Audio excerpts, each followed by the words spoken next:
Hello दोस्तों। आज हम जिस टॉपिक पे बात करेंगे वो है हेयर ट्रांसप्लांट।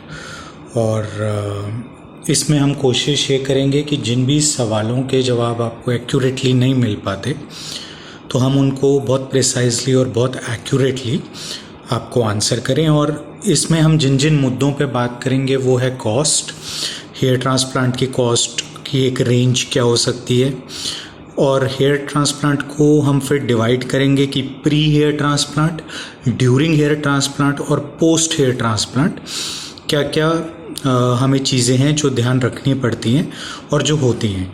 और फिर हम थोड़ा सा इस चीज़ के बारे में भी बात करेंगे कि मेरा अपना पर्सनल एक्सपीरियंस क्या है। मैंने 2017 में हेयर ट्रांसप्लांट कराया था, तो मैं आपको एक अपना व्यू भी दूंगा कि अब ऑलमोस्ट 3 साल से ऊपर हो चुके हैं, तो मैं क्या समझता हूँ इस बारे में।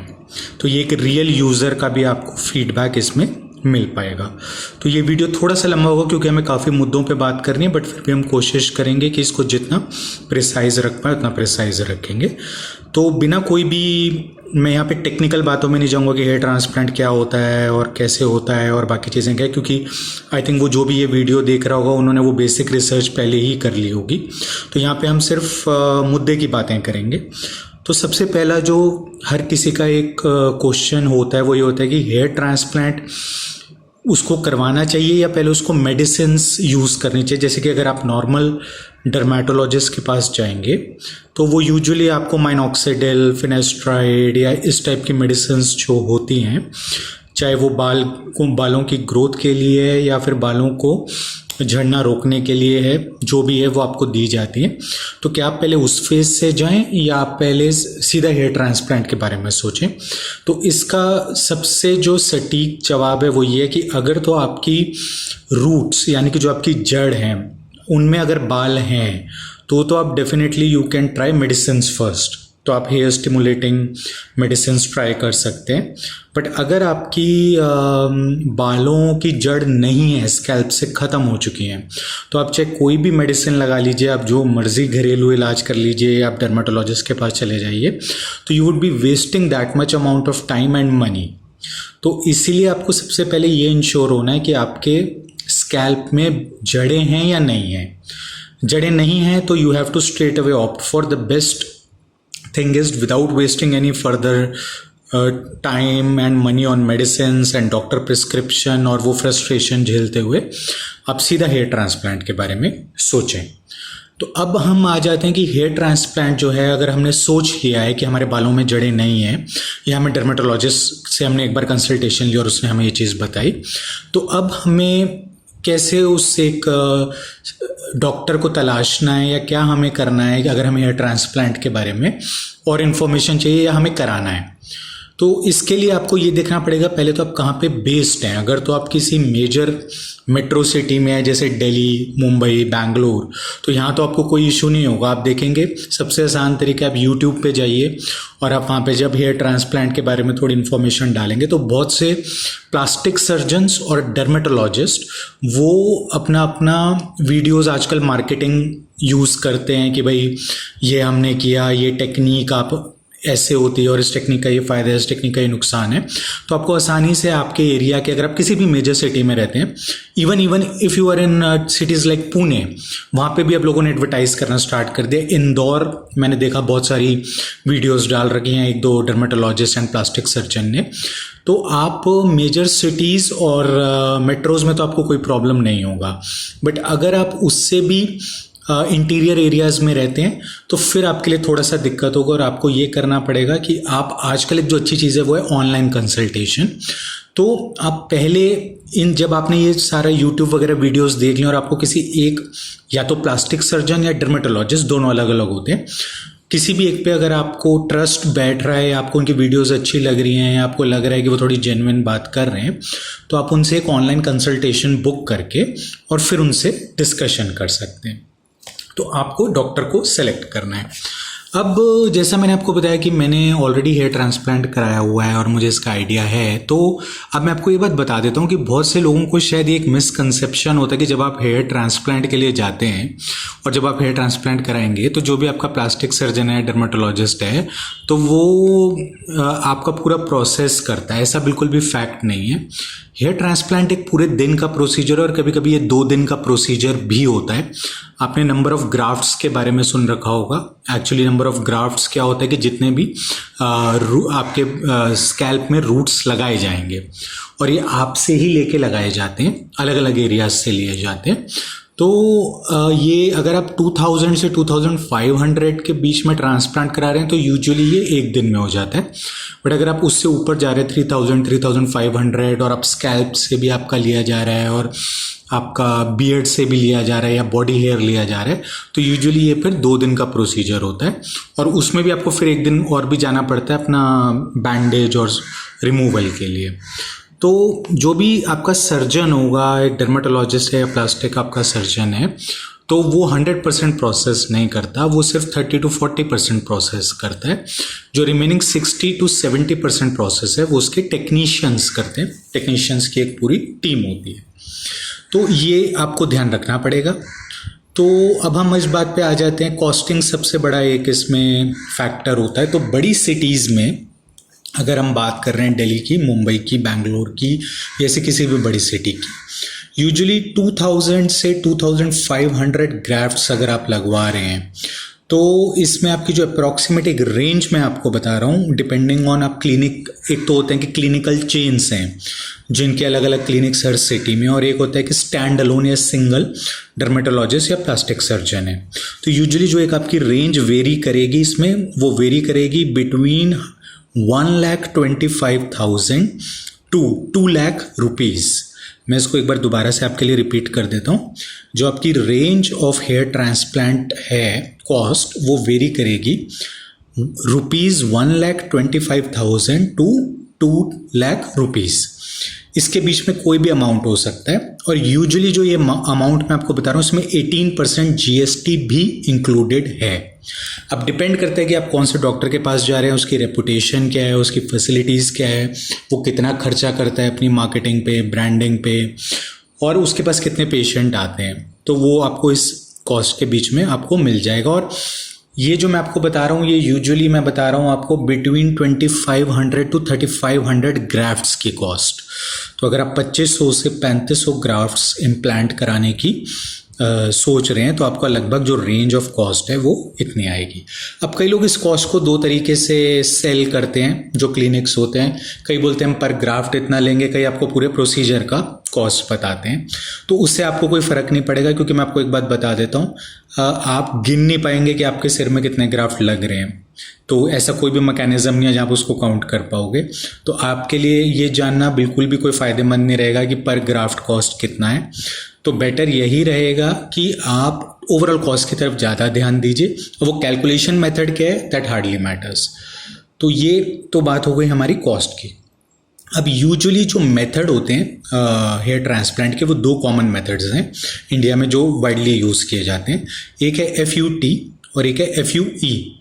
तो FUT मेथड जो है उसमें क्या होता है, जो आपके पीछे, सर के पीछे से एक कट लगाया जाता है और वहाँ से एक स्ट्रिप निकाली जाती है, और उस स्ट्रिप में से ये 2000 से 2500 आपके बाल निकाल के रूट्स के साथ उनको फिर उन एरियाज़ में ट्रांसप्लांट किया जाता है जहाँ पे आपके बाल नहीं है, डिस्ट्रीब्यूशन की जाती है उनकी। तो ये तो है FUT मेथड।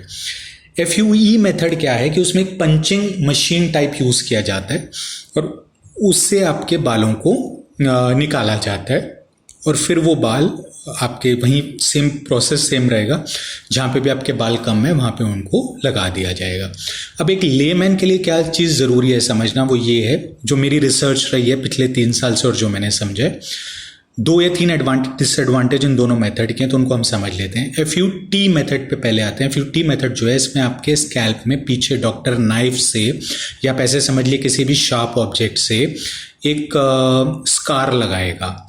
वो स्कार का निशान आपके सिर पे रहेगा ही रहेगा। हाँ, सिर्फ आपके बाल जब थोड़े बड़े हो जाएंगे, जैसे अगर हम लोग नॉर्मली जब कटिंग कराते हैं तो हम जो अगर अपने साइड और पीछे से बाल छोटे कराते हैं तो वो स्कार बिल्कुल दिखेगा और वो भरता नहीं है।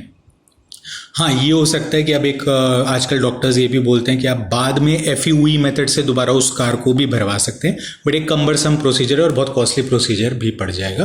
तो नॉर्मली जो आप ये लेके चलिए, जो स्कार आपके सिर पे लगाया जाएगा एफयूटी मेथड में, वो रहेगा, दिखेगा जब आपके बाल छोटे होंगे। बड़े होंगे तो वो बिल्कुल ढक जाएगा। और एफयूटी मेथड का एक फ़ायदा ये है, जो डॉक्टर्स खुद बोलते हैं कि अगर आपने एक बार हेयर ट्रांसप्लांट कराया तो ज़रूरी नहीं है कि आपकी पूरी स्कैल्प कवर हो जाएगी, और ऐसा भी ज़रूरी नहीं है कि आगे फ्यूचर में आपके दूसरे एरियाज से बाल नहीं झड़ेंगे। तो हो सकता है आपको सेकेंड ट्रांसप्लांट के लिए जाना पड़े। तो अगर आपने फर्स्ट ट्रांसप्लांट एफयूटी मेथड से कराया है तो यूजुअली डॉक्टर्स ये बोलते हैं कि उनके लिए बहुत आसान रहता है दूसरी बार दोबारा से एफयूटी मेथड यूज़ करना, या a combination of FUT and FUE method both use करना। बट अगर आपने एफयूई मेथड यूज़ किया है, अगर आपके सर्जन ने एफयूई मेथड यूज़ किया है, तो एफयूई मेथड में यूजुअली वो ये बोलते हैं कि दोबारा ट्रांसप्लांट करने में उनको उतने हेयर्स नहीं मिल पाते जितने उनको चाहिए। तो ये एक थोड़ा डिसएडवांटेज रहता है अगर आप पहली बार एफयूई मेथड पे चले गए हैं। एफयूई मेथड का एडवांटेज ये है कि इसमें स्कार्स नहीं होते, या उतने प्रोमिनेंट स्कार्स नहीं होते, और एफयूई मेथड में उतना पेन भी नहीं होता, क्योंकि एफयूटी मेथड में हीलिंग में टाइम लगता है, स्टिचेस लगते हैं, हीलिंग में टाइम लगता है। एफयूई मेथड में आपको उतना टाइम रिकवरी में नहीं लगेगा, ना उतना पेन होगा। तो ये बट डॉक्टर की कॉल होती है, इसमें आप कुछ नहीं कर पाएंगे। हर डॉक्टर अपने टाइप से चलेगा, अपने मेथड से चलेगा। बट फिर भी जो मेरा एक लर्निंग रही है वो ये रही है कि अगर एफयूटी मेथड यूज़ किया जाता है तो वो ज़्यादा बेटर है। तो अब हम आ जाते हैं, अब हम डिवाइड कर देते हैं अपने ट्रांसप्लांट को 3 स्टेजेस में: pre transplant, during transplant, post transplant. और अब हम ये समझने की कोशिश करते हैं कि हमें इन चीज़ों में, जब हमने एक बार ये डिसाइड करा लिया, हमने कॉस्ट का हमने अंदाज़ा ले लिया, हमने डॉक्टर सेलेक्ट कर लिया है, अब हमें प्री ट्रांसप्लांट क्या प्रिकॉशन लेनी है। तो यूजुअली हेयर ट्रांसप्लांट में प्री ट्रांसप्लांट कोई भी ऐसी खास प्रिकॉशन नहीं होती। हाँ, आपका नॉर्मल, वैसे अगर आपको कोई भी ऐसी कॉम्प्लिकेशंस हैं या कुछ, आप डॉक्टर से कंसल्ट कर सकते हैं, बट क्योंकि एक एक्सटर्नल सर्जरी है, इंटरनल सर्जरी नहीं है, तो इसमें डॉक्टर्स ऐसा कुछ भी बहुत सीरियसली इसको लेके नहीं चलते। बस वो यही एडवाइस करते हैं कि आप स्मोकिंग या फिर ड्रिंकिंग ना करें, खासकर कुछ दिन पहले जब आपका ट्रांसप्लांट होना है। और इससे ज़्यादा इसमें कोई प्रिकॉशन नहीं है। आप ट्रांसप्लांट वाले दिन अपना बिल्कुल कैजुअली जा सकते हैं एंड आप अपना करवा सकते हैं। ड्यूरिंग ट्रांसप्लांट ये पूरा 1 दिन का प्रोसीजर होता है। अगर आप 2000 to 2500 ग्राफ्ट्स करा रहे हैं तो ये 1 दिन का प्रोसीजर है, और अगर आप उससे ज़्यादा करा रहे हैं तो ये 2 दिन भी चल सकता है। और यूजुअली अगर आपका ट्रांसप्लांट जैसे सुबह आपको 10 बजे या 11 बजे से स्टार्ट हुआ है तो ये आपका शाम को 6-7 बजे तक चलता है। तो इतना लंबा इसका ड्यूरेशन होता ही होता है। इसमें आपको लोकल एनेस्थीसिया दिया जाता है, नंब कर दिया जाते हैं आपके वो एरियाज़ जहाँ पे खासकर आपसे डोनर एरिया उसको बोला जाता है, जहाँ से आपके स्ट्रिप काटी जाएगी अगर आप एफयूटी मेथड करा रहे हैं तो वहाँ पे, वरना आपको बहुत पेन होगा, तो इसलिए आपको लोकल एनेस्थीसिया देके ऑपरेट किया जाता है। क्या ये पेनफुल प्रोसीजर है? हाँ, अगर एफयूटी मेथड के थ्रू आप जा रहे हैं तो ये बहुत पेनफुल प्रोसीजर है, आपको सर्जरी में पेन होता ही होता है। और तो डॉक्टर्स बोलते हैं नहीं होता, पर मेरा कराने का एक्सपीरियंस है कि आपको सर्जरी में भी बहुत पेन होगा। पर हाँ, वो आप बियर कर लेते हैं, ऐसा कुछ बहुत ज़्यादा मतलब ऐसा नहीं है कि आपको झेलना पड़ता है वो। और 1 दिन की बात है तो इतना आपको कोई ज़्यादा कॉम्प्लिकेशन उसमें नहीं होता। अब जब आप ट्रांसप्लांट करा लेंगे तो उसके बाद क्या होता है कि स्टिचेस, अगर आपने एफयूटी मेथड कराया है तो फिर उनको स्टिचेस से, क्योंकि उन्होंने स्कार आपके स्कैल्प के पीछे हुआ था, उसको भरा जाएगा। तो उसके बाद आपके सिर पे बैंडेज एक लगाया जाता है, तो वो आपका सिर बिल्कुल, आप ऐसे लगा लीजिए, कॉम्पैक्टली पैक कर दिया जाता है। तो फिर उसमें आपको क्या है कि थोड़ा थोड़ा आप, जैसे जब आपको ट्रांसप्लांट के बाद छोड़ा जाएगा कि ठीक है अब आप घर जा सकते हैं, तो नॉर्मली कभी कभी आपको हल्का फीवर हो सकता है, वो सर्जरी के बाद कॉमन है, तो उसमें कोई ऐसा घबराने वाली बात नहीं होती। और डॉक्टर आपको नॉर्मली 4 से 7 दिन की आगे दवाई देते हैं कि आपको फीवर ना हो, या अगर आपको बदन टूट रहा है तो आपको उसकी दवाई दी जाती है, बाकी चीज़ों की दवाई दी जाती है, और इन्फेक्शन से बचने की दवाई दी जाती है। तो ये आपको सब कुछ दिया जाता है और समझाया जाता है। तो 4 से 7 दिन आपको एंटीबायोटिक्स लेना ही पड़ता है। अब नॉर्मली जब आपने ट्रांसप्लांट करा लिया तो फिर उसके बाद होता है अब आपकी बैंडेज जो है वो बैंडेज खोली जाती है। कई डॉक्टर इसको ऑलमोस्ट नेक्स्ट डे खोल देते हैं, कई डॉक्टर इसको 2-3 दिन में खोलते हैं। तो वो डॉक्टर की कॉल है उसको कब खोलना है। तो अगर वो उसको जब भी आपको खोलने के लिए बुलाएंगे तो वो उसको आपकी बैंडेज को खोलेंगे, आपके सर को फर्स्ट टाइम वॉश करेंगे और आपको फिर वो एक कैप दे देते हैं स्कल पे पहनने के लिए, जो कि यूजुअली या तो ग्रीन या ब्लू कलर की होती है। और वो इसलिए होता है कि आपके सिर पे इन्फेक्शन ना हो, मतलब कोई भी ऐसे डस्ट पार्टिकल्स या कुछ आपके सिर पे ना लगे। वो बस इसलिए होती है अगर आप ट्रैवल कर रहे हैं या आप क्लिनिक से घर आ रहे हैं तो उस चीज़ के लिए होता है। तो फिर आपको क्या करना होता है कि जब आपने एक बार ट्रांसप्लांट करा लिया तो आपको बहुत सारे सॉल्यूशंस रिकमेंड किए जाते हैं, क्योंकि अभी आप इस तरीके से समझ लीजिए कि किसान ने अपनी फसल बो दी है, क्योंकि आपके बालों की जड़ें खत्म हो चुकी थी। तो अगर डॉक्टर किसान है और अगर आपका सर खेत है तो आप ऐसे समझ लीजिए कि उसने आपके खेत में उसने फसल अब बीज बो दिए। पर आपने देखा होगा कि जब किसान बीज बोता है तो खाली बीज बोने से काम नहीं होता, उसको उसमें सिंचाई भी करनी पड़ेगी, उसको उसमें फर्टिलाइज़र भी डालना पड़ेगा, तभी एक क्रॉप की रिक्वायर्ड ग्रोथ हो पाएगी। तो सेम आप ये लेके चलिए कि एक फसल है, तो अब आपको क्या करना पड़ेगा, डॉक्टर आपको प्रिस्क्राइब करेगा 3 या 4 कॉमन दवाइयाँ हैं जो आपको दी जाती हैं, और जो भी आप लोगों ने पहले रिसर्च करी होगी ये कॉमन दवाइयाँ ही हैं। मैं फिर भी आपको इनके नाम बता देता हूँ। ये जो दवाइयाँ होती हैं ये हैं माइनॉक्सिडिल, ये दी जाती है आपको। माइनॉक्सिडिल होती है बेसिकली कि आपकी हेयर ग्रोथ को स्टिमुलेट करने के लिए।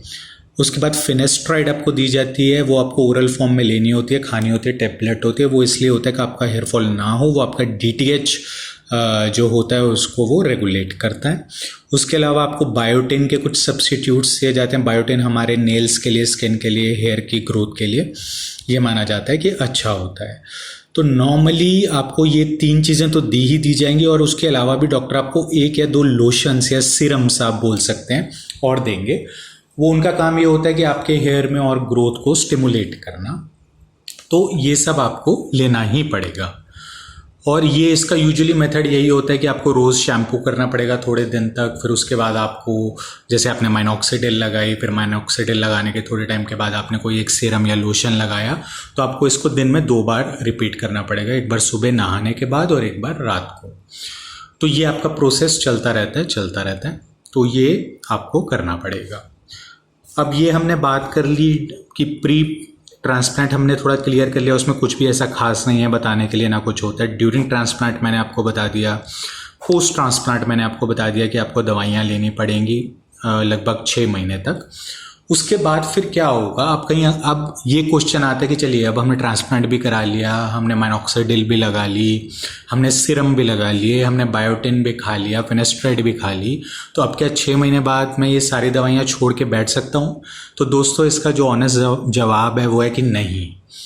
अगर आपको देखिए, जो ट्रांसप्लांटेड हेयर है और जो आपका दूसरा हेयर है, मेरा जो अपना एक्सपीरियंस है वो ये है कि उनकी ग्रोथ सेम नहीं होती। यूजुअली जो ट्रांसप्लांटेड हेयर है उसकी ग्रोथ कम होती है। हाँ, वो बात ठीक है कि आपका पैच कवर हो जाएगा, उसमें प्रॉब्लम नहीं है, रूट्स में आपके बाल डाल दिए जाएंगे, तो कोई भी अच्छा डॉक्टर वो उतना काम कर देगा। और उसके बाद अगर आप ये सोच रहे हैं कि भैया वो लाइफ लॉन्ग के लिए आपका काम हो गया, तो नहीं, ऐसा नहीं है। आपको पोस्ट ट्रांसप्लांट भी 6 महीने तो आपको चलना ही चलना है, मतलब उस वक्त आपको बहुत रिग्रेसली ये सब करना है। बट एक बार जब आपके बालों की अच्छी ग्रोथ होना स्टार्ट हो जाएगी, उसके बाद भी आपको ये दवाइयाँ कुछ लिमिटेड एक्सटेंट में कंटिन्यू करनी पड़ेगी। यहाँ पे आप मेरी एक बात ज़रूर ध्यान रखिएगा, जो मैं आपको बोल रहा हूँ, मैंने बोला लिमिटेड कंटेंट में। तो जितना आप post transplant, immediately post transplant use कर रहे थे, उतनी क्वांटिटी में आपको यूज़ नहीं करना। और उसके 1 या 2 रीजंस भी हैं, मैं आपको वो भी बता देता हूँ। पहली बात ये है, आपकी जो बॉडी होती है, अगर आप उसमें बहुत ज़्यादा ये सब चीज़ें लगाएंगे, माइनॉक्सिडिल लगाएंगे या बाकी भी आप सिरम्स लगाएंगे या कुछ भी ऐसी चीज़ें, तो आपकी बॉडी जो है वो रेजिस्टेंट हो जाती है एक पॉइंट पे जाके, तो वो अपना असर करना बिल्कुल ही बंद कर देगी। तो आपको ये प्रिकॉशन लेनी है कि जब तक डॉक्टर ने प्रिस्क्राइब किया तब तक तो आप लगाइए। उसके बाद आप इसको खुद से ही, अगर डॉक्टर नहीं भी बोल रहा, वैसे तो यूजुअली डॉक्टर बोलते हैं पर कई डॉक्टर नहीं बोलते इस बारे में, तो आपको ये ध्यान रखना है कि अगर डॉक्टर ने नहीं भी बोला तो भी आपको माइनॉक्सिडिल एटलीस्ट और कोई ना कोई एक अच्छा हेयर स्टिमुलेटिंग सिरम लगाते ही रहना है। और अगर आप फिनेस्ट्राइड भी लेना चाहें तो आप फिनेस्ट्राइड ले सकते हैं। अब हम इस बात पे आ जाते हैं कि अगर हम नहीं लेते तो क्या होता है और अगर हम लेते हैं तो क्या होता है। तो अगर आप नहीं लेंगे, अगर आपने सपोज कीजिए कि 3 महीने 6 महीने तक लिया ट्रांसप्लांट कराने के बाद और उसके बाद आपने छोड़ दिया, तो फिर क्या होगा कि आपके हेयर में वापस से वो जो थिनिंग है, जैसे मैंने आपको समझाया था फर्टिलाइजर और सिंचाई वाली बात है, तो अगर आप वो नहीं कर रहे तो वो दोबारा से जो आपका क्रॉप है उसकी क्वालिटी जो है वो उतनी अच्छी नहीं रहेगी। तो हो सकता है आपको दोबारा से इवन जो ट्रांसप्लांटेड हेयर है उसमें भी थोड़ी थिनिंग देखने को मिल जाए। तो वो रूट में लगा रहेगा बट उसका जो एक मोटाई होती है वो मोटाई हेयर की उतनी नहीं होगी। और अगर हेयर की उतनी मोटाई नहीं होगी तो क्या होता है, जब हमारा हेयर मोटा होता है तो वो स्कैल्प को कवर कर लेता है। बट अगर हमारा हेयर पतला होगा तो क्या होगा कि वो आपको स्कैल्प दिखेगी। उसका मतलब ये नहीं है कि आपको गंजापन हो रहा है, बट उसका प्रॉब्लम ये हो रहा है कि आपका जो हेयर की लेंथ है वो बहुत थिन है। तो अब आपको क्या करना है कि अब आपको 6 महीने बाद जब आपने एक बार अपना अच्छे से कोर्स पूरा कंप्लीट कर लिया तो अब आप किस क्वांटिटी में इसको यूज़ करें। तो इसको यूज़ करने का, और मैंने आपको बोला था कि इसके कई रीजंस भी हैं कि आपको क्यों यूज़ करना है और नहीं करते तो क्या होता है और करते हैं तो क्या होता है। तो एक तो मैंने आपको बता दिया कि नहीं करेंगे तो दोबारा हो सकता है कि आपको अपना ट्रांसप्लांटेड हेयर भी थिन दिखाई दे। दूसरा ये भी है कि अगर आप ज़रूरत से ज़्यादा भी कर रहे हैं तो ये बहुत एक्सपेंसिव प्रोसीजर है। ये जो दवाइयाँ होती हैं ये बहुत एक्सपेंसिव होती हैं। तो हो सकता है एक पॉइंट पे जाके आप इरिटेट होना शुरू हो जाएं या फ्रस्ट्रेट होना शुरू हो जाएं और आप उतनी कॉस्ट ना आपको रैशनल लगे।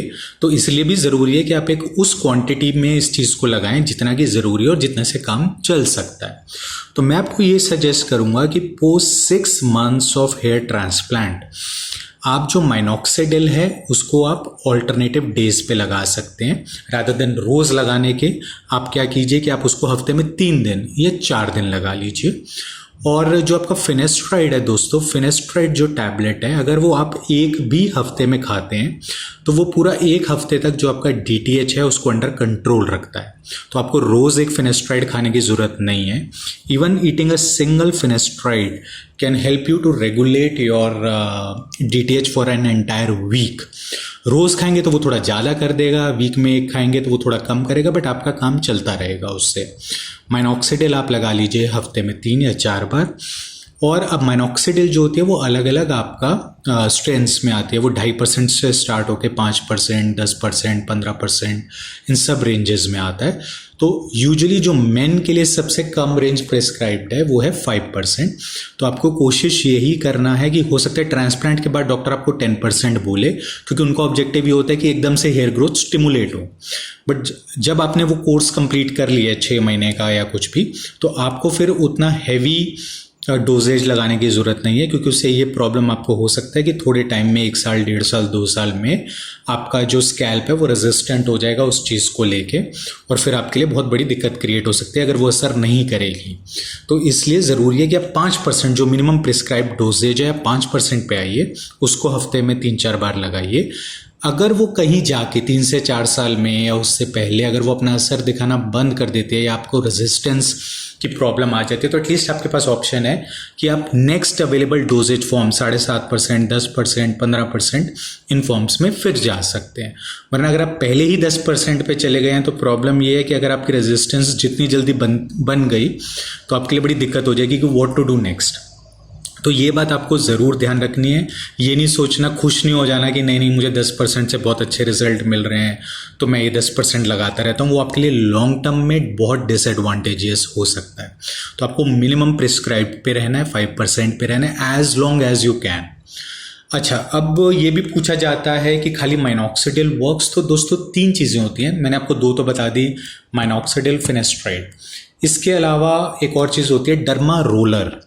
डर्मा रोलर क्या है? ये एक्चुअली नाम से ही क्लियर है कि ये आपका स्किन पे एक रोलर टाइप यूज़ किया जाता है। मैं स्कैल्प की स्किन की बात कर रहा हूँ। तो ये आपकी स्कैल्प की स्किन पे यूज़ करते हैं हम। इसको आप हफ्ते में 2 बार या मैक्सिमम 3 बार यूज़ करते हैं।